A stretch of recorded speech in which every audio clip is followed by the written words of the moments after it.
Before we start, who can explain what the first line does?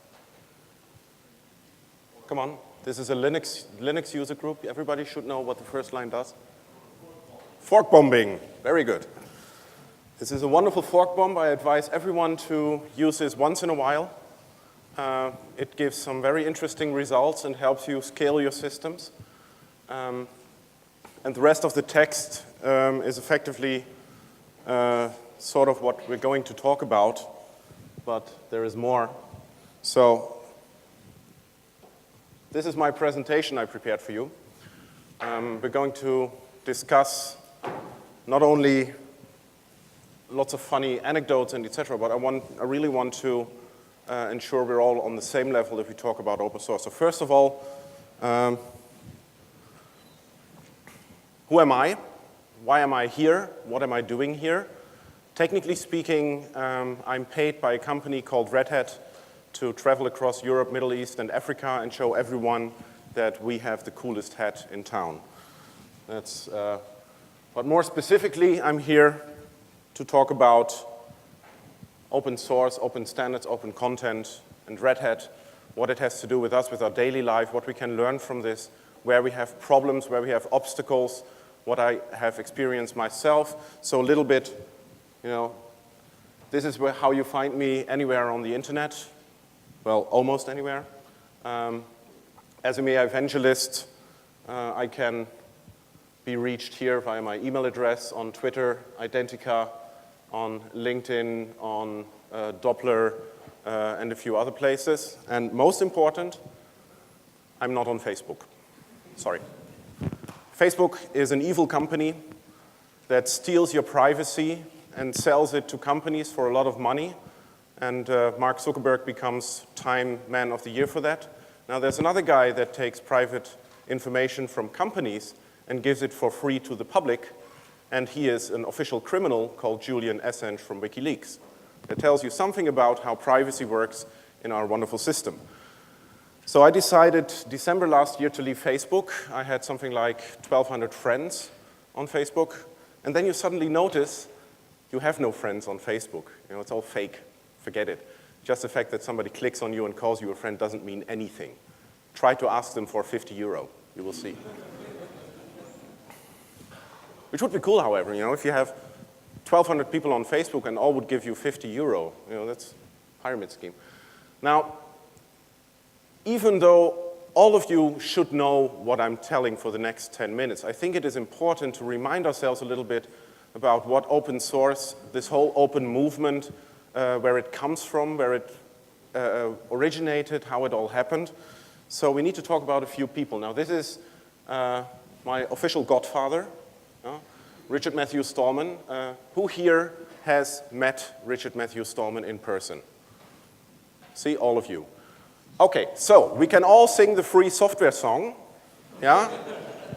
which comes from this region. As Richard always explains, it's a 5-tonal system coming from a Slavic country. So let's all start. No, we're not doing it. So why is Richard so important? Now, Richard is, all of you who have met him know that he is a very smart guy, but also a very complicated guy, and he is special in a lot of regards. Let's leave it at that. I can tell you wonderful stories about having a beer with Richard Stallman and blonde girls on the bar and what happens next, but let's leave that for the evening. So what he did in 1985, we're going back a long time, 1985, there are lots of myths and legends about what happened. Now, I personally prefer the printer legend. So, the printer legend? It goes like this.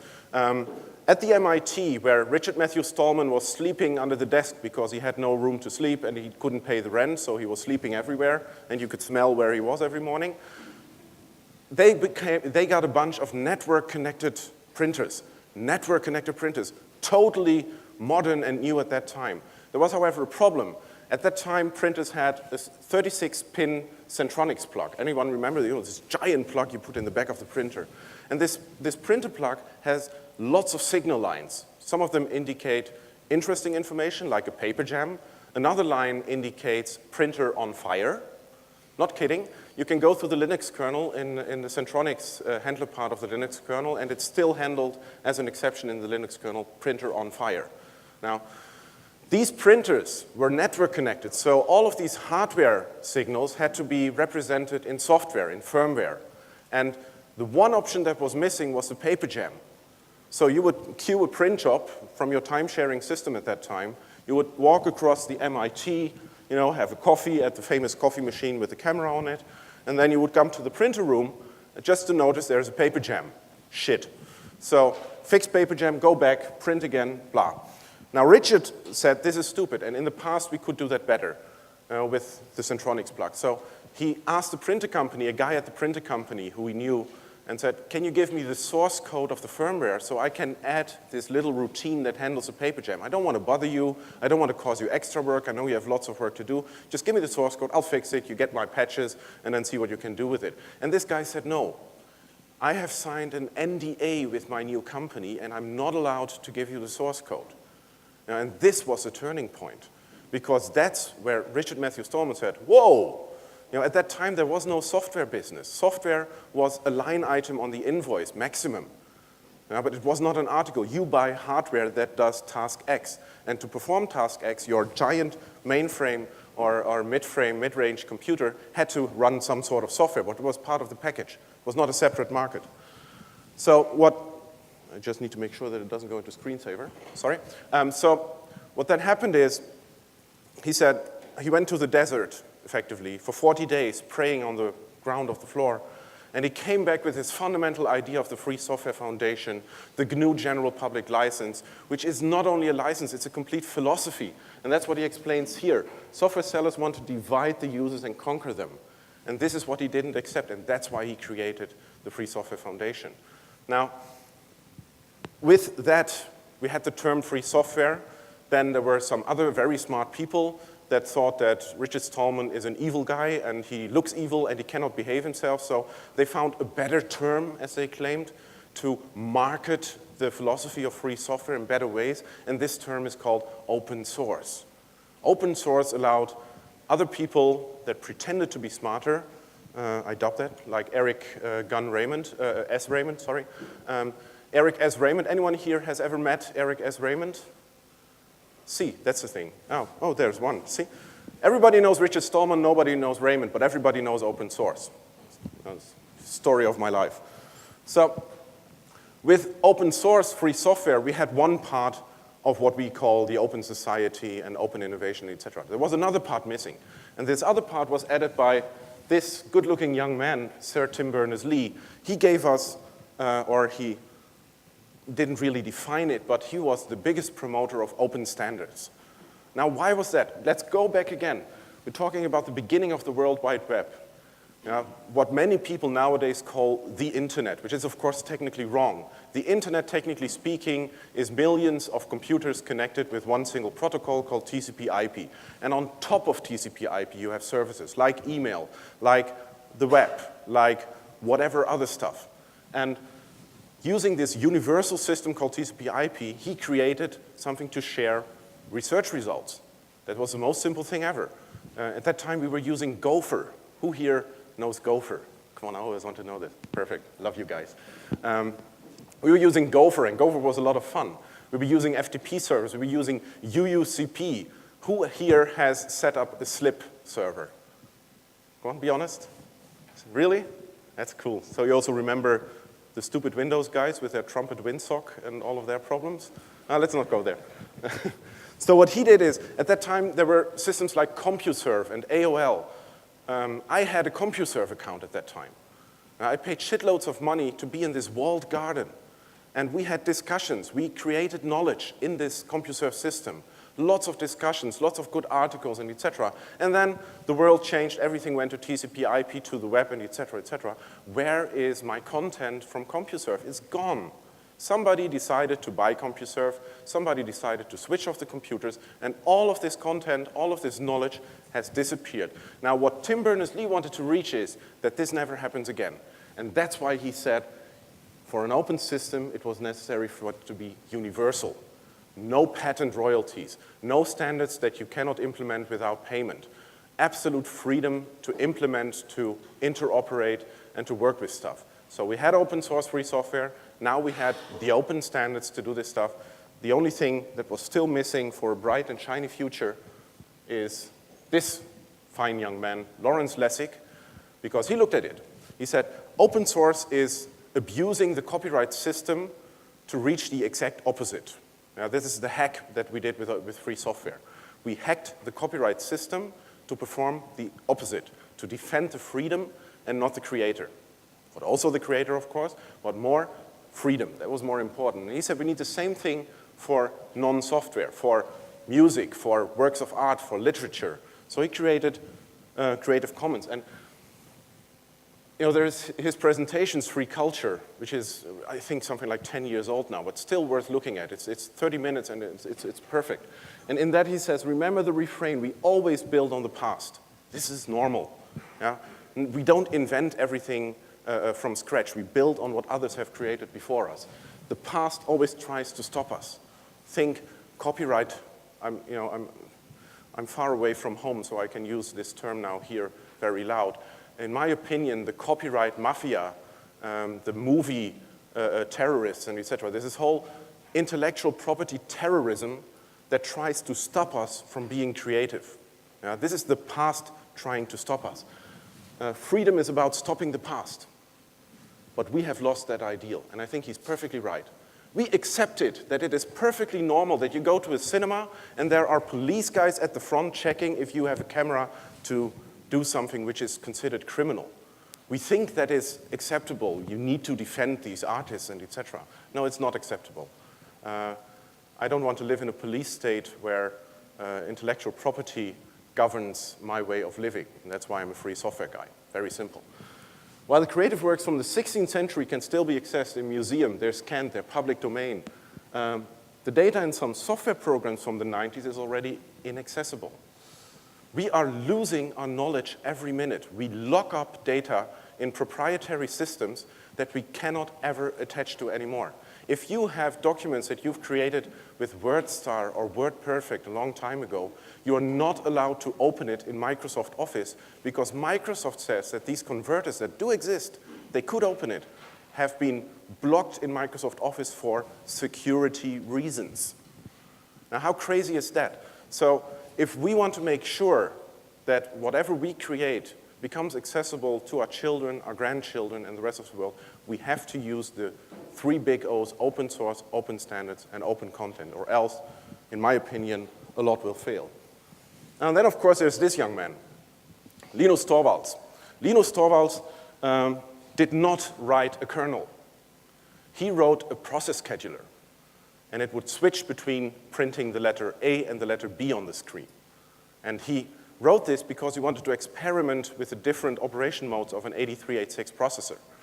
And he opened this very bottle of beer after the screen started filling with AAA, BBB, and he thought he would be the king of the world, and all the girls of university would come to him, and he would be happy ever after.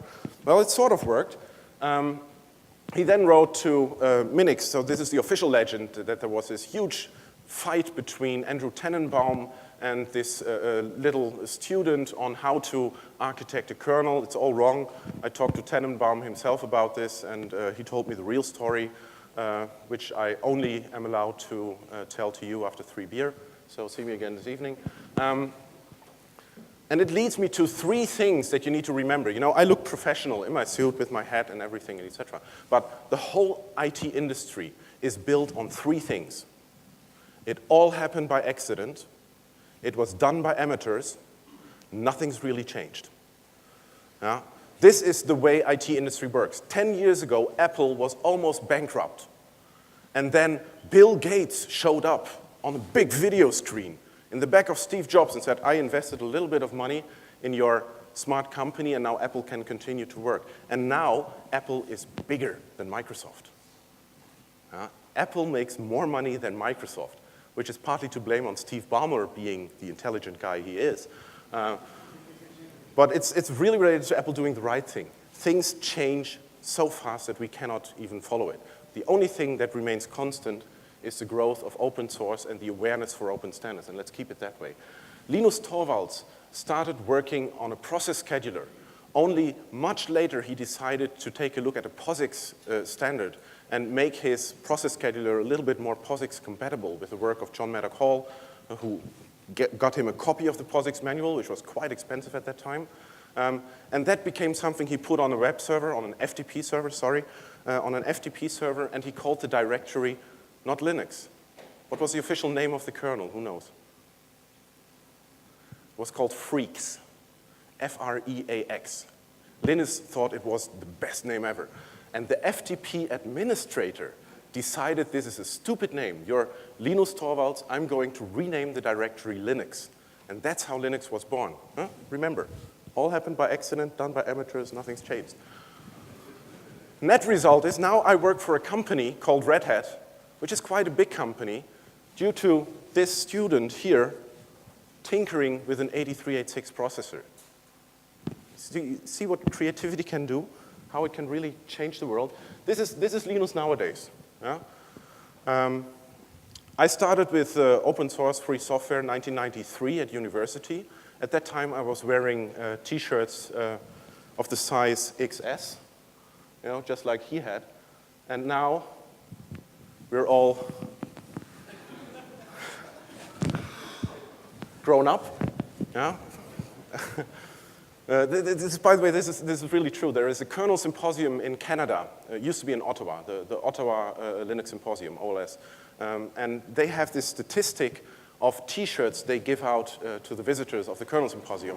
And 10 years ago, the medium size was, you know, the biggest. Everybody wanted to have a medium or an S T-shirt. Now it's triple XL. Think about that. I wouldn't want to sit on that plane. And that has brought us to the new now. Open source, free software, has proven itself. My customers in Red Hat have never effectively asked for licenses. They wanted solutions. And they don't care if it's open source or closed source.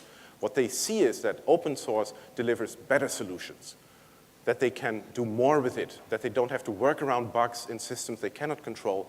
They can do more stuff, and now they start to use the open source methods themselves in their organization. They're putting their management under open source, the open source way principles. I spend a lot of time explaining managers of big companies how to be more open. Everybody talks and discusses about open innovation. Now, as long as open innovation still leads to patents, it's not really open innovation, but that's a different story. And we have decided, as Red Hat, as a company, that the community is the most important thing. You know, if you take a look at Red Hat Enterprise Linux, it consists of 5,000 RPMs, roundabout, so 5,000 packages. And these 5,000 packages represent 4,000, 4,500 upstream projects. And there is no such thing as the open source community. There are 100,000 open source communities, and some of them have very strange principles of working. Some of them are dictatorship managed. Some of them are so democratic that they never come to a conclusion. Some of them fork because they're not happy with the name of the project. Now, we have to cope with all of that to deliver a product, and we have decided to have, with Fedora, a community distribution that leads to commercial products that we sell to our customers. However, 100% of everything Red Hat delivers to the customer is pure free software, and more than 90% of the software in Red Hat Enterprise Linux is GPL licensed. And we want to keep it that way. You will never get closed source software from Red Hat. Sometimes we buy companies that made proprietary products. Then we need some time to open source it. This is normal. For example, from Netscape, we bought the directory server, the calendaring server, and all of that stuff. We made it open source, but it took us almost a year. So bear with us while we do that, but everything we do must be open source. That's a fundamental principle of what Red Hat is doing. But this Red Hat way, you know, it can only work if we respect the communities. If the communities don't like us, we have a big problem. If we have a problem with the communities, everything falls apart. And we in Red Hat, we are very responsible about this. So if there is a community that has a problem with Red Hat, I'm officially here to meet outside the door, beat me up, and etc. I'll do everything to make you happy. But it's also about money. Yesterday we saw Mark Shuttleworth explaining effectively the problems we had 10 years ago, which is fun. Canonical is running into the same problem that we had 10 years ago. Now, they could learn from us, but of course they don't want to because they're Debian and we're RPM-based, so it's a big divide. It's a holy war in Linux. We have the subscription model, which allows our customers to get every new version for free. They pay one time for the subscription, and then they can get every version that we support. We do not force them to take Red Hat Enterprise Linux 5 or 6. As long as we support it, which is 7 years, they get their stuff. Now, this has proven to work for us, because compared to Canonical, we're more than 4,000 people. Now, if there's one thing that I'm extremely proud of, it is to work for a company that can feed 4,000 families by selling free software. That really makes me proud, because we can still follow our principles. We make enough money to do all of this. 75% of the commercial enterprise Linux market is Red Hat. Now, we're absolute market leader in that. SUSE, Novell, Canonical, compared to us, they're really small in the market. However, we do not want to become the Microsoft of free software. That would be the most evil thing ever. Although some of our salespeople think it would be cool because they can make more money. No, we don't. We're getting close to $1 billion US revenue. This fiscal year, we will make the $1 billion number. $1 billion generated with free software. Stallman would be extremely proud of us if he wouldn't fundamentally hate us because we have Red Hat and we don't have Penguin. And why did this all work? Why did all of that work? And this is where the problem kicks in, and this is where I want you to listen and to stand up again as we did 2003 and 2005. We build our licenses on copyright. In copyright, you can either retain all your rights or you can give up all your rights. And on this scale is where licensing lives. Now, this all rights relinquished, this concept called the public domain, there is a fundamental difference between Europe and the USA. In the USA, copyright is transferable. In Europe, thanks to the French Revolution, where we have the droit d'auteur, this is not possible. In Europe, the copyright always stays with the natural person that created it. You can give unlimited licenses and etc., but you cannot transfer the copyright itself. In the US, this is possible, which means in Europe, you cannot make something public domain. Technically impossible, at least if you take the criteria of the US definition of the public domain. Now, which is kind of weird for the people doing SQLite, because SQLite is public domain software, and European developers effectively cannot patch SQLite because they cannot put it on a public domain. But so in this scale is where licensing lives. And on the top, you have the trade secrets, the proprietary licenses. In the middle, you have the protective open source licenses, which is the GPL. The biggest thing, which is protective open source license, the GPL. And underneath, using less of the weapons of the copyright system, is the non-protective open source license, the BSD. And this explains to you why this holy war between BSD and GPL will never be solved. Because it really depends on how you define freedom. I define freedom as making sure that I can help my neighbor, according to Stallman, the Stallman principle, which means I have to use more rights of the copyright system to defend the freedom that I care about. Now, the BSD people say, and exactly that is limiting freedom. And our non-protective open source licenses is more free because we use less of the copyright system. Now, you have to find out where you want to stand, and then you can see if you're a BSD or a GPL guy, and then you understand that this holy war will never be solved. It will always depend on what do you think, what is freedom? Do you need more protection for freedom, or is freedom the absence of protection? You have to define for yourself. And at the very bottom is public domain. This has served us well for 30 years. For 30 years, even a little bit longer. If we go back to end of the 80s, there was the so-called GATT agreement, the Global Agreement on Trade and Tariffs.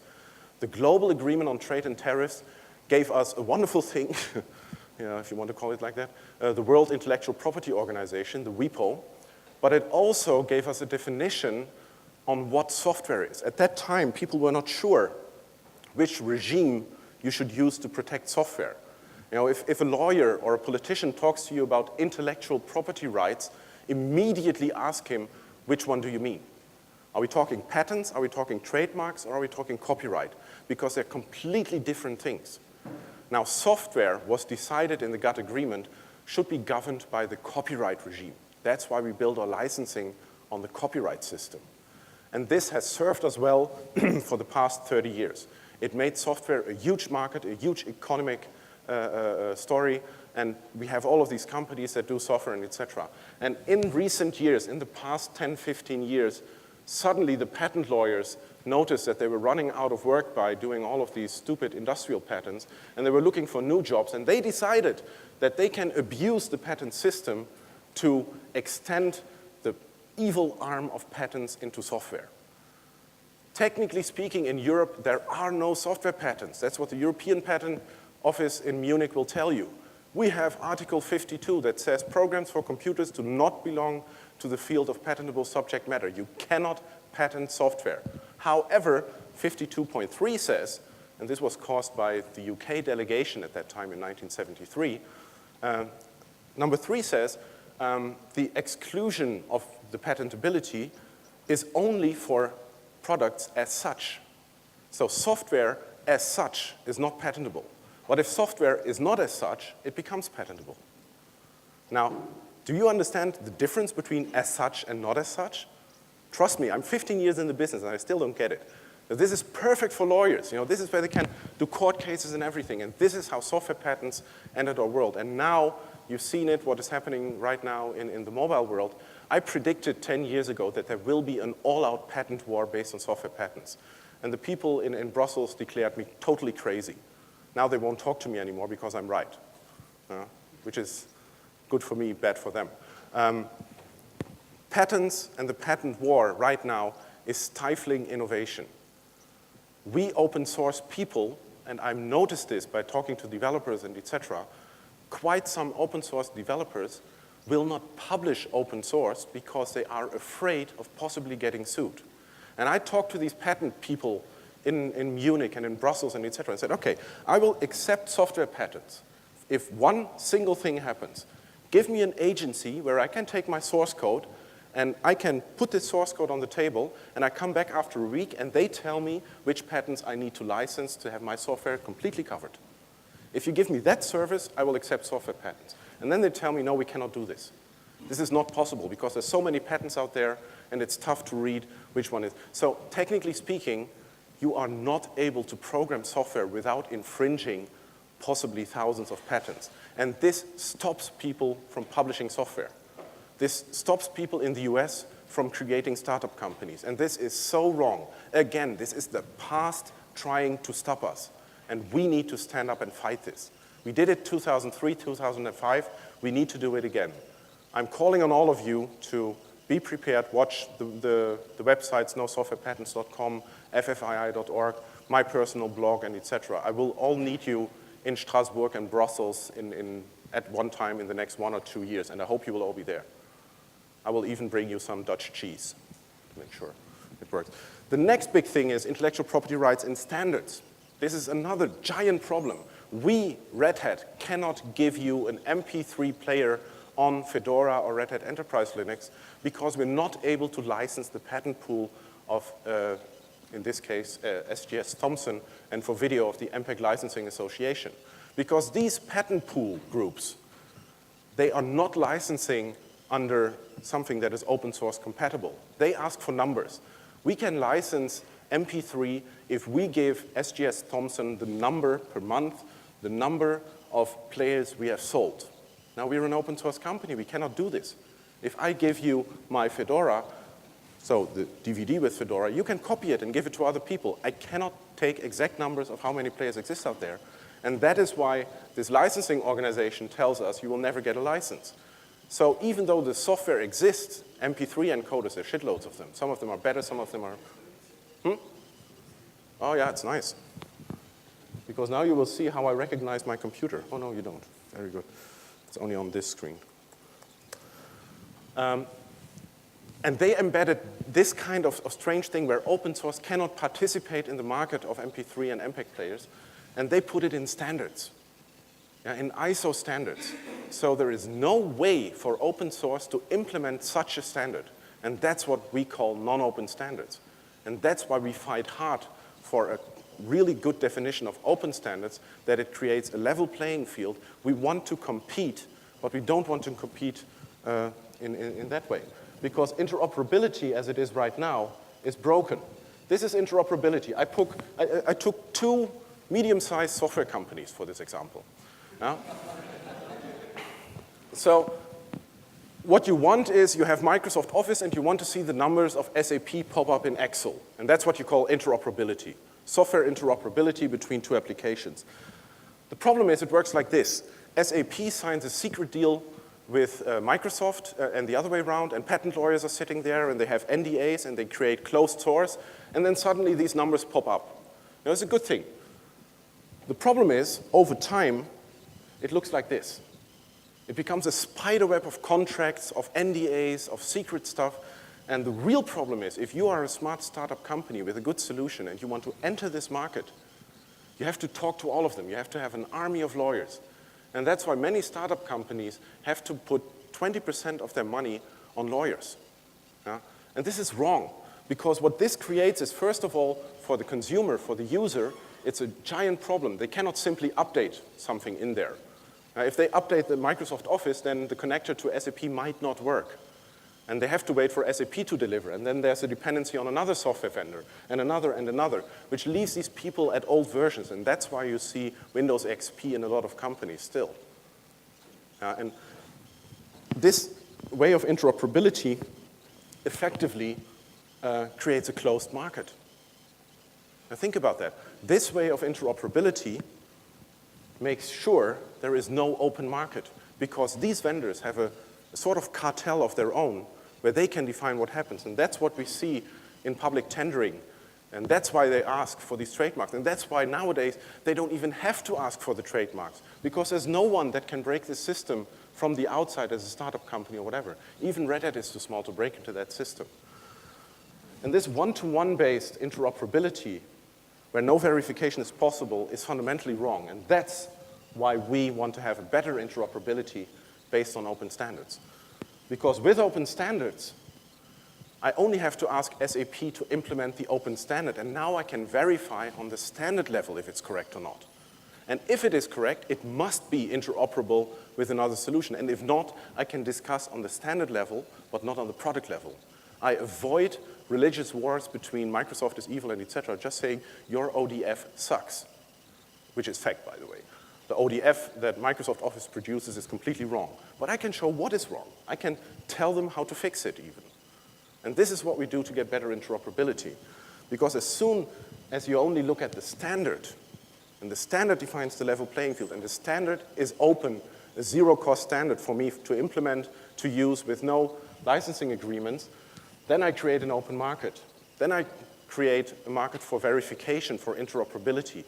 And then a small startup company can enter the market without big limitations. And this is what we need, and this is what we want. But open standards and open standards are two beasts. This is OOXML. Microsoft Office Open XML, not to be confused with Open Office XML, which is called ODF. OOXML is 7,228 pages of specification. Now, we are here in Zagreb. I know you are all smart people, so all the prejudices that we have in Germany against the people here means all of you are brilliant mathematicians, the best programmers ever. You should be able to implement this over the weekend, I guess. Hey, it's an open standard. All specification is available for free. Now, the fun thing is, OOXML, as supposed to be a competing standard to ODF, is not even implemented by Microsoft itself. And Microsoft explains to their customers right now they will never be able to implement it. They cannot implement their own standard in the strict form because this standard is so fundamentally broken that they can only do a transitional form of OXML. So my lobbying in governments is now becoming extremely easy. I tell governments, you should lobby for OOXML. Make OOXML the default document format in your country and ODF as a backup solution, just in case. Okay, no problem, we can do that. But then make it OOXML strict and not transitional, because you want to have the real standard, don't you? Yeah? And that's how I promote ODF by helping Microsoft. It's fun, try it.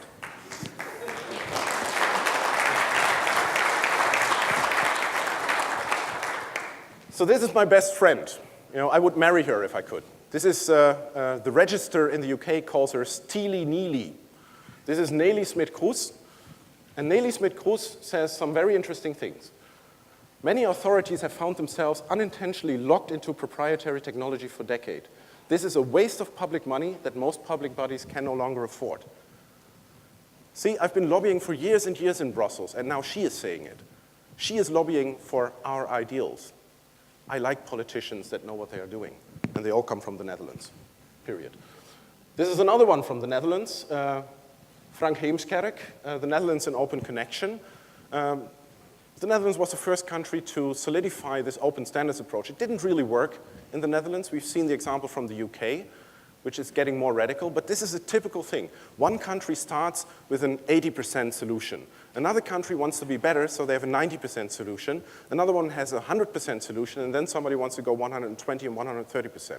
We're getting into the beauty contest of open standard implementations across European countries. So now these countries are competing with the other, who is more open. Now, what more can I expect? This is so wonderful. And I'm sitting at the table with the Microsoft people, and we all agree that open standards are best. Even Microsoft fully agrees. And then Microsoft people are waiting that I start to talk about open source, which I don't. You know, because I know the best implementation of an open standard over time will always be the open source implementation. So they're sitting there, and they're hoping that I don't. And then this guy from the European Commission says, so I take it with a slight surprise that Microsoft and Red Hat are fully agreeing on open standards? Yes? No problem. So you're not competing? No. This is perfect. Well, if Microsoft thinks this is good, and if Red Hat thinks this is good, and if it's IBM that thinks it's good, let's do it. And this is what's happening. And this is what we should all promote and foster, because this is the open way. And by adding more openness to all layers of society, not only to software, but open data, the open data movement, which you've seen everywhere. It's the oldest principle on this planet. Sharing is better for society. It's really that simple. And that's what we have done in software for years and years, and we can be very proud of that. To give you one indication of why it is good is FOSDEM in Brussels. Who here has gone to FOSDEM in Brussels? Yeah?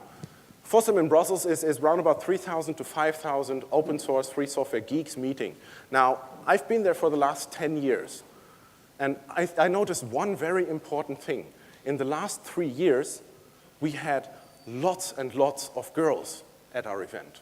And they were not the girlfriend of the programmers. They were hackers themselves. They came into this and they saw, you know, of course, also in the bars in Brussels, the girls come along because they see geeks and nerds, you know, they must be very good people because, you know, now we earn quite some money, we have good jobs and etc. So everybody likes us.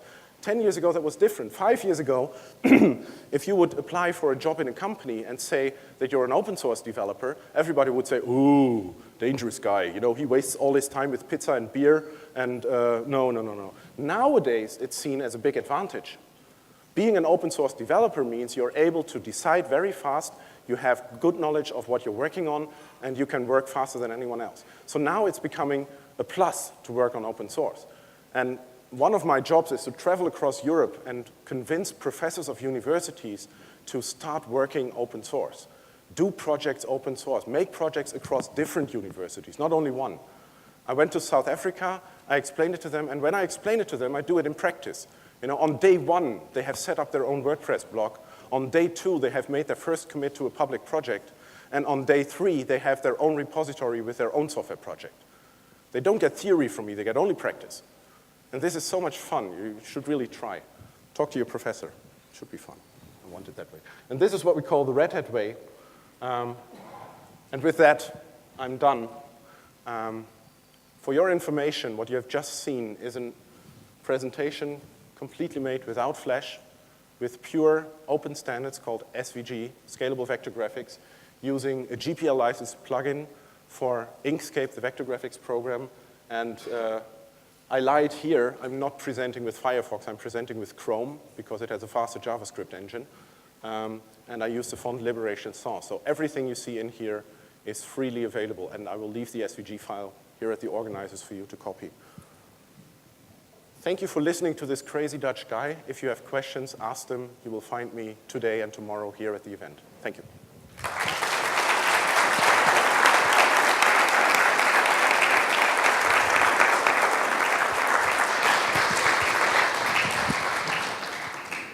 Questions? Okay.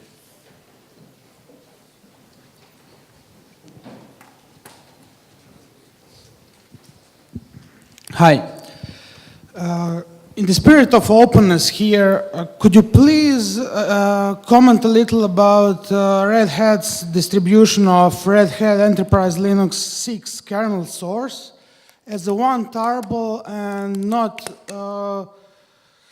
not breaking out specific patches, which is, well, you know the rest of the question. So, for those who are not that deep into Linux, we deliver our software as RPM, the RPM package format. And an RPM is the binary version, and to that you also have a source version, which contains the source code which builds the binary. In the source version, you typically have the pristine sources, so the upstream source package, and then a bunch of patches that create the source code that we then compile and move into our kernel. Now, in Red Hat Enterprise Linux, for example, we're based on the 2632 kernel, which means we take the source code of 2632, but there are lots of changes that we then make, of course, new hardware drivers, security patches, because we support the ABI for 7 years. In the past, you would get in the source RPM every single patch as a separate patch file. Now, there are two reasons for this. The one reason you will understand and accept, and the other one we will fight over. That's normal. The one reason is we had more than 6,000 patch files in that RPM, and managing all the variants simply became a lot of work. So we were thinking maybe we should put the whole Git tree into the source RPM, but that would break RPM. That's not compatible with the definition of RPM. On the other hand, let's be honest. We're cool people, but we have companies like Oracle, we have companies like Novell that simply take our sources because they're open source and freely available, recompile them themselves, call themselves Red Hat compatible, and go into the market with 50% less support cost. Sometimes even 90%. I'm not kidding here. Now, we need to defend ourselves against this. We employ 4,000 people. So how can we defend ourselves? By staying absolutely compatible with the GPL, but making it a little bit more complicated for Oracle, and that's where the decision comes from. Now, being totally honest to you, I am not behind that decision. I think it is the wrong way to do it. But I'm just the evangelist. I'm only here to talk. I do not make these decisions. Technically speaking, I've talked to the people from the CentOS project about this, and they say, to us, it's no real difference. The moment there is a second kernel, we can diff the source packages, and we know exactly what you've done. So we make life a little bit more complicated for some to save the rest of us. We talked to the people in the Debian project who also look at our patch stuff and etc. But they also say, we are upstream not using your kernel anyway, so a lot of these patches are not really that important for us. These patches are really only important for Red Hat customers and users of Red Hat Enterprise Linux, and they should be our customers. And if they are our customers, they get every single patch from an internal Git repository without any problem.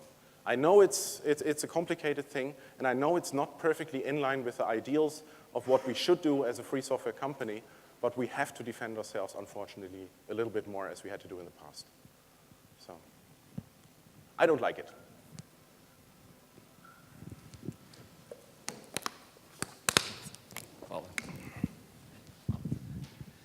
When I listen to different podcasts that talk to small open source projects, most project leaders mention the problem of financing small projects or even mid-sized projects. Is there maybe some way that Red Hat and Fedora could build a app store that could also sell so that the people who like us users could donate or buy, but apps could that would be still open source and GPL licensed. Is that something that you see moving towards? Is it, in your opinion, a good thing or a bad thing for open source to have this commercial app store or something like that? Red Hat became big by supporting commercial applications on top of Linux, by giving a working, compatible, stable runtime platform, for example, for Oracle. Now, there's a reason that the majority of Oracle installations out there is done on Linux. So technically speaking, I have no problems with proprietary software running on top of a completely free operating system. I do have a problem with proprietary software that is needed to run my operating system. For example, graphic drivers from NVIDIA, which are not open source. Because from experience, I know that NVIDIA drivers can kill my hard drive. Don't ask me why. It's because they do strange things to the kernel. So having, think in layers. Hardware, operating system, stuff on top of that, middleware, etc., applications at the very top. If this here is proprietary, no problem for me, fine. I would never buy proprietary software, but that's my decision. I give everyone the freedom to waste their money on it. That's perfectly okay. But downstairs, the fundament, the runtime environment must be 100% completely free. And that's what I really care about. So my laptop, which is over there, has Intel graphics because Intel has 100% open source drivers. It's not the fastest thing, but you've seen here with SVG animated, etc. It works good enough. It's perfectly good for me. So absolutely no problem with proprietary software from my side. If you really need it, if you think it's needed, I don't think so. And for small developers, it might make sense to do that, but what Mark Shuttleworth proposed yesterday with an app market might not be my way of doing this. But the question was App Store for GPL licensed software. So charging money for GPL licensed software. Yeah, perfect. Yes. That's what we do all day. Yes, but let's say a project like GIMP, they have a really tough time creating new pages and new features because they have only like 2 developers, and there are lots of examples like this in the open source community, and they would really benefit from an app store that would that's important. Users Correct. could donate money to those projects. This is what we, for example, in Fedora land, we've worked on the Transifex system for translation. And we encourage university students and groups to simply go through this and help whatever open source project in translating their documentation, building better documents, and etc. Because developers should not do this. Developers should spit out the fundamental man pages, but developers simply are not able to switch to the user role and write it in a way that they can understand it.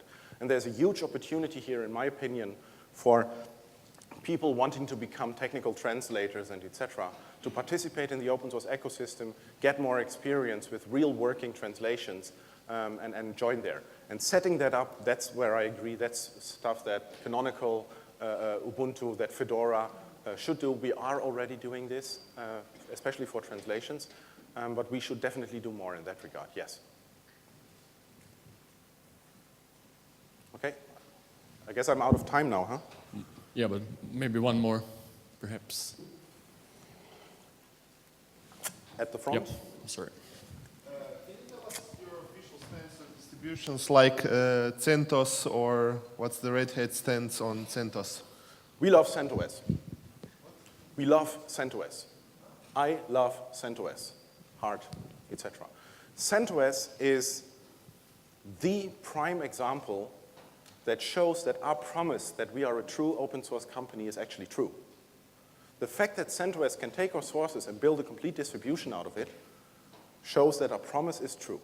Now, CentOS, the users of CentOS and the community around CentOS, if you go in their community and you see some discussions about a really hardcore problem, their first advice is always buy a Red Hat subscription and ask them to support it. They are our upstream provider. So everybody who is using CentOS is at least in my Red Hat galaxy. And now it's up to me to convince him to take out a subscription and pay me money. That's a normal sales job. There's nothing special. But if they would use Debian or Ubuntu and etc., I would have more work in getting them into my galaxy, and that's why I love CentOS. And there are people that say, but CentOS is taking money away from Red Hat. Every user of CentOS is lost money for Red Hat. And I think that's wrong. It's the same argument that the record industry uses. Every pirated song is lost revenue for the music industry. No, it's not. If these people want to buy a subscription, they will. If they run into a real severe problem, because that's, of course, if you run CentOS, CentOS is dependent on us producing and publishing the patches. The moment they can do their own internal QA is when we release the source code of the patches.